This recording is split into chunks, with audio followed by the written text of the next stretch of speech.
আমি পদ্মজা ২। বাড়িটা মোড়ল বাড়ি নামে পরিচিত।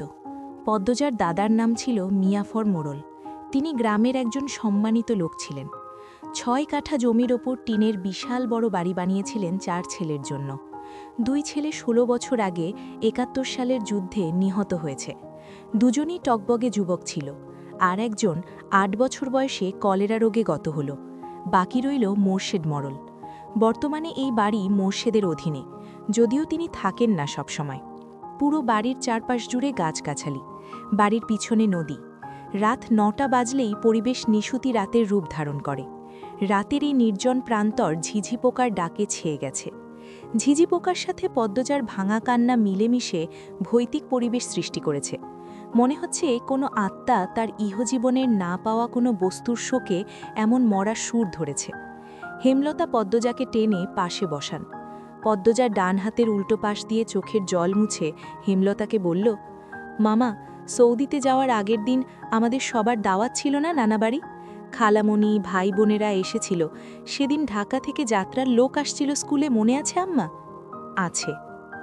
উঠোনে ধপ করে একটা আওয়াজ হয়। হেমলতা পদ্মজা কেঁপে উঠল। পূর্ণা, প্রেমা দরজায় কান পেতে রেখেছিল মা বোনের কথা শুনতে। হুট করে কিছু পড়ে যাওয়ার আওয়াজ হওয়াতে দুজন ভয় পেয়ে যায়। দরজা ঠেলে হুড়মুড়িয়ে ঢুকে পড়ে রুমে। হেমলতা বড় মেয়ের সাথে গোপন বৈঠক ভেঙে দ্রুত পায়ে বারান্দায় এসে দাঁড়ান। উঠোনে বিদ্যুৎ নেই। হারিকেন জ্বালান, পিছনে ৩ মেয়ে এসে দাঁড়িয়েছে।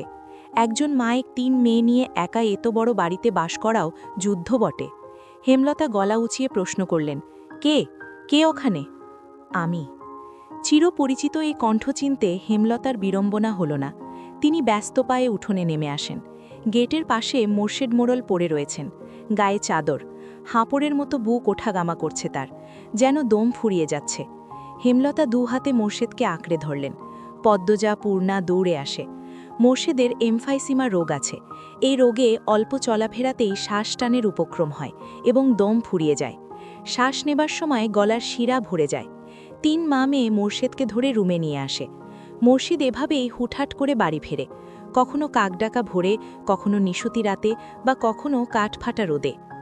মোর্শেদ মোড়লের এমফাইসিমা রোগটা ধরা পড়ে ৭ বছর আগে। মোর্শেদের অ্যাজমা ছিল, আবার ধূমপানি খুবই আসক্ত ছিলেন। ফলে ফুসফুসের এই রোগটি খুব দ্রুত আক্রমণ করে বসে। মোর্শেদ খানিকটা সুস্থ হয়ে রাত ১টার দিকে ঘুমালেন। পূর্ণা, প্রেমা রুমে গিয়ে শুয়ে পড়েছে। পদ্মজা বারান্দার রুমে ঝিম মেরে বসে আছেন, জানালার বাইরে চোখের দৃষ্টি। জ্যোৎস্না গলে গলে পড়ছে। কি সুন্দর দৃশ্য! পদ্মজার মন বলছে মা আসবে তার খোঁজে, পুরোটা ঘটনা শুনতে আসবেই। সত্যি তাই হলো। কিছুক্ষণ পরই হেমলতা আসলেন। আম্মা, বাতিটা নিভিয়ে দাও, বলল পদ্মজা, কণ্ঠ খাদে নামানো। হেমলতা বাতি নিভিয়ে পদ্মজার পাশে বসেন। পদ্মজা তৈরি ছিল, তবুও অপ্রস্তুত হয়ে পড়ে। খুব অস্বস্তি হচ্ছে। সে গোপনে দীর্ঘশ্বাস ছাড়ল। পদ্মজা তখন ৪র্থ শ্রেণীর ছাত্রী, বয়স ১০ ছিল। খুব কম বয়সেই তাকে স্কুলে পাঠানো শুরু করেন হেমলতা। সেদিন নানাবাড়িতে সবার দাওয়াত পড়ে। হানিফ চলে যাবে সৌদিতে, তাই এত আয়োজন। পরিবারের মিলন আসর বসে। বাড়িতেও সেদিন নাচ গান অনুষ্ঠিত হয়। বাড়ির সবাই সেখানে চলে যায়। বাড়িতে থাকে শুধু পদ্মজা, পদ্মজার বৃদ্ধ নানা আর হানিফ।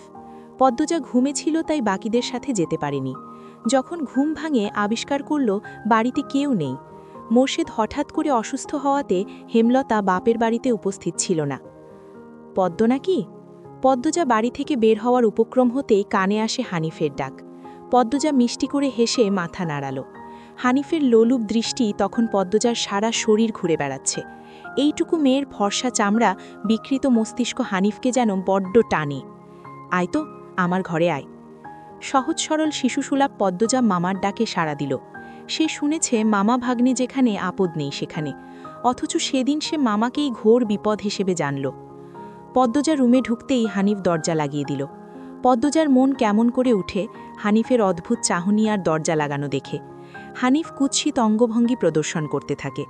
পদ্মজার দেখতে খুব খারাপ লাগছে, ভয় করছে। এদিকে আয়, তোর লগে গল্প করি। হানিফ বিছানায় বসে পদ্মজাকে কাছে ডাকে। পদ্মজা কাছে যেতে সংকোচ বোধ করে। হানিফ পদ্মজার ডান হাতে ধরে টেনে কোলে বসায়। তুই জানোস, তুই যে সবার থেকে বেশি সুন্দর? হানিফের প্রশ্ন পদ্মজার কানে ঢোকেনি। সে মোচড়াতে থাকে হানিফের কোল থেকে নামার জন্য। আপত্তিকর স্পর্শগুলো পদ্মজার খুব খারাপ লাগছে, কাঁদতে ইচ্ছে হচ্ছে। মোচড়াস ক্যানরে ছেড়ি, শান্তিমতো বইয়া থাক, মামা মেলা থেকে সাজনের জিনিস কিন্না দিমু। হানিফ শক্ত করে 2 হাতে ধরে রেখেছে পদ্মজাকে। পদ্মজা কিছুতেই নামতে পারছে না। মামা, আমি চলে যাব, কাঁদো কাঁদো বলে বলল হানিফ। কই যাবি? মামার ধারে থাক, বলল হানিফ। হানিফের শক্তপোক্ত হাতের স্পর্শগুলো শুধু অস্বস্তি দিচ্ছে না, স্পর্শকাতর জায়গাগুলো ব্যথায় বিষিয়ে উঠছে। পদ্মজা কেঁদে উঠল, ভেজা কণ্ঠে বলল, মামা, আমি বাড়ি যাব, ব্যথা পাচ্ছি মামা। হানিফ হাতের বাঁধন নরম করে আদুরে গলায় বলল, আচ্ছা, আর ব্যথা দিতাম না, কান্দিস না। পদ্মজা চট করে কোল থেকে নেমে পড়ে। হানিফকে তার আজরাইল মনে হচ্ছে।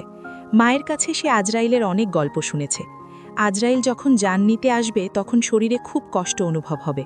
এই মুহূর্তে যেন ঠিক তেমনই অনুভূতি হলো। তাহলে তার হানিফ মামাই আজরাইল। পদ্মজা দরজা খুলতে পারবে না, তাই হানিফকে ভীতিকণ্ঠে অনুরোধ করল, মামা, দরজা খুলে দাও। কেন, আমি তোরে যাইতে কইছি? হানিফের কর্কশ কণ্ঠের ধমকে পদ্মজা কেঁপে উঠল। তার চোখ বেয়ে জল পড়তে থাকে। হানিফ পদ্মজাকে জোর করে কোলে তুলে নেয়। পদ্মজা কাঁদছে, তার খুব ভয় লাগছে। বারবার বলছে, মামা, আমি বাড়ি যাব। হানিফের তাতে বিন্দুমাত্র ভূক্ষেপ নেই। বাড়িতে কেউ নেই। বৃদ্ধ সৎবাবা কানে শুনে না। পদ্মজা হানিফকে কিল ঘুষি দিতে থাকে, সেই সাথে জোরে জোরে কান্না শুরু করে। এভাবে কাঁদলে পাশের বাড়ির যে কেউ চলে আসবে। হানিফের রক্ত টকবক করছে উত্তেজনায়। সে দ্রুত ওড়না দিয়ে পদ্মজার মুখ, হাত, পা বেঁধে ফেলে। পদ্মজার 2 চোখের পানি হানিফের চোখে লাগেনি। হানিফ ভীষণ আনন্দ পাচ্ছে, পৈশাচিক আনন্দ পাচ্ছে। সে সিগারেট জ্বালায়। খুব আনন্দ হলে তার সিগারেট টানতে ইচ্ছে হয়। সিগারেট টানতে গিয়ে মাথায় আসে নৃশংস ইচ্ছে। নাক মুখ দিয়ে ধোঁয়া উড়িয়ে সিগারেট 2 আঙুলের মাঝে রেখে পদ্মজার বাম পায়ের তালুতে চাপ দিয়ে ধরে রাখে। পদ্মজা হাউমাউ করে কেঁদে উঠল। হেমলতা 2 হাতে শক্ত করে মেয়েকে বুকের সাথে জড়িয়ে ধরেন। পদ্মজা কাঁদতে কাঁদতে বলল, আম্মা, তখন আমার খুব কষ্ট হচ্ছিল, আমার দমটা বেরিয়ে যাচ্ছে মনে হচ্ছিল। আমি তোমাকে খুব ডাকছি আম্মা, তুমি আসোনি। পদ্মজার কথাগুলো হেমলতার বুক রক্তাক্ত করে দেয়। এ যেন 1971 সালের পাকিস্তানিদের নৃশংসতা। নিজের চোখে তিনি দেখেছেন পাকিস্তানিদের নৃশংসতা। হানিফ আর তার দেখা অত্যাচারী পাকিস্তানিদের মধ্যে কোনো তফাৎ নেই। হেমলতা নির্বাক, বাকরুদ্ধ। শুধু অনুভব হচ্ছে তার বুকে পড়ে আদরের পদ্মজা হাউমাউ করে কাঁদছে, সর্বাঙ্গ যেন কাঁপছে। হানিফকে ক্ষতবিক্ষত করে দিতে হাত নিষ্পিস করছে। সেদিন একটুর জন্য পদ্মজা ধর্ষণ হয়নি। বাড়িতে সবাই ফিরে এসেছিল। পদ্মজা পোড়া স্থানের যন্ত্রণা সহ্য করতে না পেরে অচেতন হয়। বাকিটুকু আর পদ্মজাকে বলতে হয়নি, হেমলতা জানেন। পদ্মজার গা কাঁপিয়ে জ্বর আসে। 21 দিন বিছানায় ছিল। ততদিনে হানিফ দেশ ছেড়ে চলে যায়। পদ্মজা ভয়ে লজ্জায় ঘটনাটি কাউকে বলেনি। পায়ের পোড়া দাগ দেখে যখন হেমলতা প্রশ্ন করেছিল, পা এমনভাবে পুড়ল কি করে, পদ্মজা সহজভাবে জবাব দিয়েছিল, চুলার কাছে গিয়েছিলাম, চুলার লাকড়ির আগায় পা লাগছিল। কথাটা পদ্মজা সাজিয়েই রেখেছিল, সাথে অনেক যুক্তি, তাই মিথ্যে বলতে একটুও কাঁপেনি। পুরো ঘটনাটা পদ্মজার বুকে তাজা হয়ে আছে। এই 6 বছরে লুকিয়ে কতবার কেঁদেছে সে। সবসময় চুপ করে কোথাও বসে থাকতে হেমলতা মেয়ের নিশ্চুপতা দেখে মাথা ঘামাননি, কারণ পদ্মজা ছোট থেকেই চুপচাপ ছিল। কিন্তু আজ হেমলতার খুব আফসোস হচ্ছে, নিজেকে অপরাধী মনে হচ্ছে। তিনি ভেবেছিলেন তার 3টে মেয়েই তার কাছে খোলা বইয়ের মতো, চাইলেই পড়া যায়। বিশেষ করে পদ্মজাকে বাড়ির পিছনের নদীর বুক দিয়ে তরতর করে বয়ে যাওয়া স্বচ্ছ টলটলে পানির মতো মনে হতো, যার জীবনে অস্বচ্ছ বলতে কিছু নেই, সবই সাদামাটা, সহজ সরল। অথচ পদ্মজার জীবনেই কত বড় দাগ জলজল করে জ্বলছে, কত বড় ঘটনা লুকিয়েছিল। মেয়েরা কথা লুকিয়ে রাখার সীমাহীন ক্ষমতা নিয়ে জন্মায়। কথাটা নিজের মেয়েদের ক্ষেত্রে মাথায় আসেনি। পদ্মজা শান্ত হলে হেমলতা বললেন, পাটা দেখি। পদ্মজা বা পা বিছানায় তুলল। হেমলতা পদ্মজার পা কোলে নিয়ে পোড়া দাগটা দেখেন মনোযোগ দিয়ে। রক্ত টকবক করে ওঠে, রন্ধ্রে রন্ধ্রে হিংস্রতা যেন লুটোপুটি খাচ্ছে। এই পোড়া দাগ হানিফের রক্ত দিয়ে মুছব। কথাটা কত সহজ করে বলেছেন, তবুও পদ্মজা কেঁপে উঠল। কি যেন ছিল কথাটিতে, শরীরের পশম দাঁড়িয়ে পড়ে। হেমলতা বারান্দার রুম ছেড়ে বড় ঘরে ঢোকেন। মিনিট কয়েক পর রামদা ছুরি হাতে নিয়ে উঠোনে যান। উঠোনের একপাশে শক্ত পাথর আছে। ছুরিতে পাথরে ঘষতে থাকেন সাবধানে। ঘষতে ঘষতে পাথর গরম হয়ে আগুনের স্ফুলিঙ্গ দেখা দেয়, মানে ধার হয়ে গেছে। পদ্মজা বারান্দা থেকে দেখছে। অজানা আশঙ্কায় তার বুক কাঁপছে।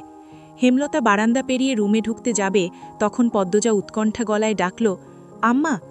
আন্নার চাচার এক মেয়ে নিখোঁজ শুনেছ তো বড়দের মুখে? সেই মেয়ের ধর্ষক হানিফ। ধর্ষণের পর পুঁতে ফেলেছে। অলন্দপুরের এই একটা মানুষই এতটা নৃশংস। আমি তখন ঢাকা পড়তাম। বাড়ি এসে জানতে পারি ঘটনা। আম্মার অনুরোধ আর কান্নায় আমি সেদিন মুখ খুলিনি। এত বড় পাপ চেপে যাই। সেই শাস্তি আমি ধীরে ধীরে পাচ্ছিলাম। আজ পুরোপুরি পেয়ে গেলাম। আমার পাপের শাস্তি শেষ হয়েছে। হেমলতা কথা শেষ করে জায়গা ত্যাগ করলেন। কি ধারালো প্রতিটি বাক্য! হেমলতার মুখ দিয়ে যেন আগুনের স্ফুলিঙ্গ বেরোচ্ছে। পদ্মজার মস্তিষ্ক শূন্য হয়ে পড়ে।